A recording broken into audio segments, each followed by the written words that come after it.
নমস্কার বন্ধুরা, কেমন আছেন আপনারা সবাই? আশা করি ভালো আছেন।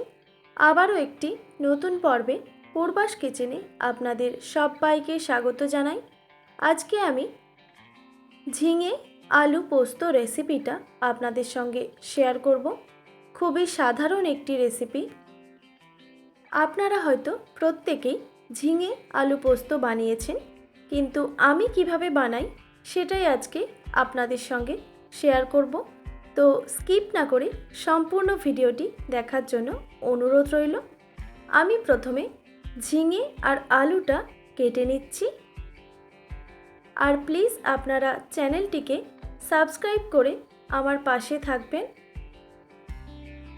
আর বেল আইকনটিও প্রেস করে দেবেন, তাহলে নিত্য নতুন রান্নার ভিডিওগুলি আপনাদের কাছে পৌঁছবে। তো আমি ঝিঙেটা একটু ছোট ছোট টুকরো করেই কেটে নিচ্ছি। আপনারা চাইলে একটু বড় সাইজেও ঝিঙেটা কেটে নিতে পারেন।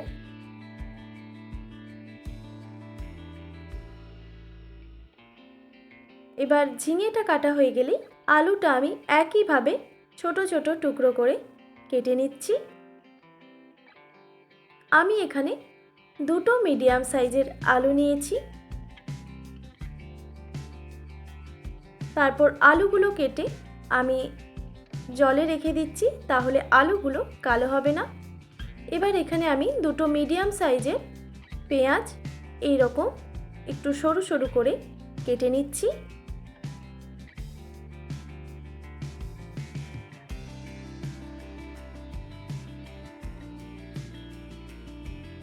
ঝিঙে পোস্ত আমি চিংড়ি মাছ দিয়ে বানাবো। তো আমি এখানে সামান্য ছোট চিংড়ি মাছ নিয়েছি, দিয়ে দিলাম সামান্য একটু নুন আর খুবই সামান্য একটু হলুদের গুঁড়ো।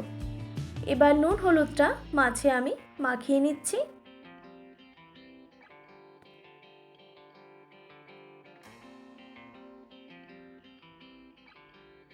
নুন হলুদটা মাখানো হয়ে গেছে, এবার এটা আমি সাইডে রেখে দিলাম।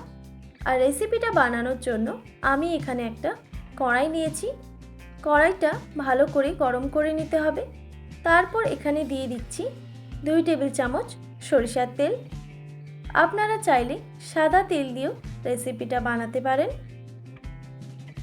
প্রথমে আমি চিংড়ি মাছগুলো ভেজে নিচ্ছি।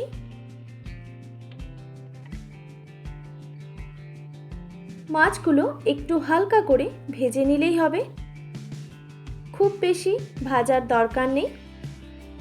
চিংড়ি মাছ বেশি ভাজলে রাবারের মতো শক্ত হয়ে যায়। দেখুন এই রকম একটু আমি ভেজে নিয়েছি। এবার আমি কেটে রাখা আলুগুলো এখানে দিয়ে দেব মাছের সঙ্গেই।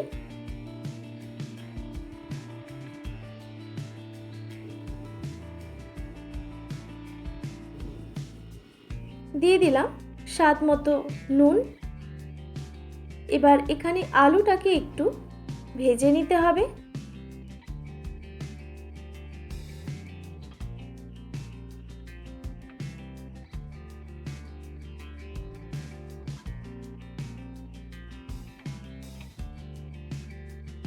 আলুটাও খুব বেশি ভাজার দরকার নেই, একটু এইরকম ভাজা হলেই হবে।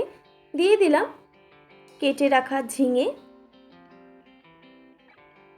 এবার ভালো করে নাড়াচাড়া করে এবার আমি একটা ঢাকনা দিয়ে ঢেকে দেব কিছুক্ষণের জন্য। এখন গ্যাসের ফ্লেমটা মিডিয়াম রেখে প্রায় 1.5 থেকে 2 মিনিট পর আমি ঢাকনাটা সরিয়ে দিলাম। ঝিঙে থেকে জল ছাড়তে শুরু হয়ে গেছে। তারপর একটু নাড়াচাড়া করে আবারও আমি ঢাকনা দিয়ে ঢেকে দেব প্রায় 1.5 থেকে 2 মিনিট টাইমের জন্য।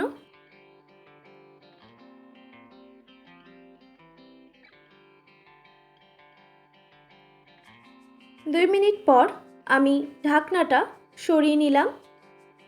এবার একটু নাড়াচাড়া করে আমি এবার এটা একটা পাত্রে ঢেলে নিচ্ছি।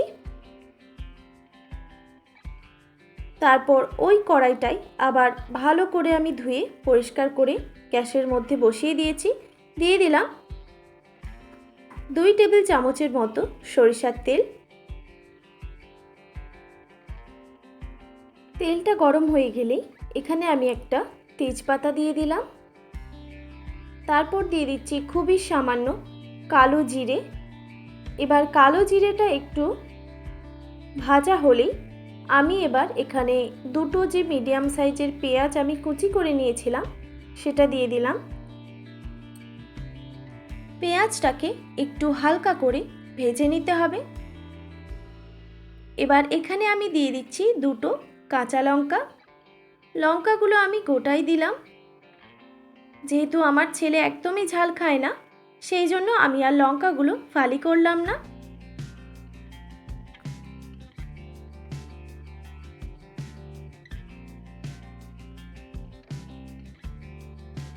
যখন দেখবেন পেঁয়াজটা এরকম হালকা ব্রাউন কালার হয়ে গেছে, এবার এখানে আমি সেদ্ধ করে রাখা আলু আর ঝিঙেটা অ্যাড করে দিচ্ছি।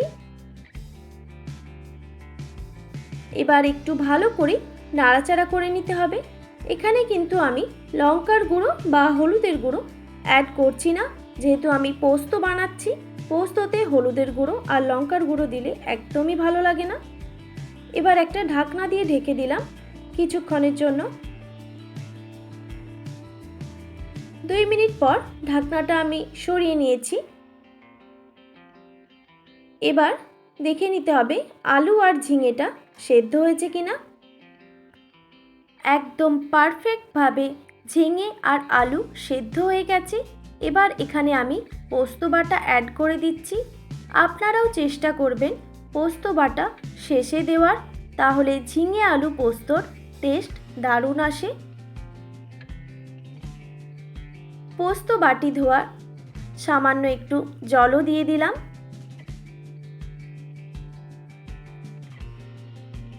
পোস্ত দেওয়ার পর আরও 1 মিনিট আমি এটা রান্না করে নেব। একটু নাড়াচাড়া করে আবারও আমি ঢাকনা দিয়ে ঢেকে দিলাম 1 মিনিটের জন্য। 1 মিনিট পর আমি ঢাকনাটা সরিয়ে নিলাম। দেখুন একদম রেডি ঝিঙে আলু পোস্ত। এবার এটা আমি একটা পাত্রে নামিয়ে নেব।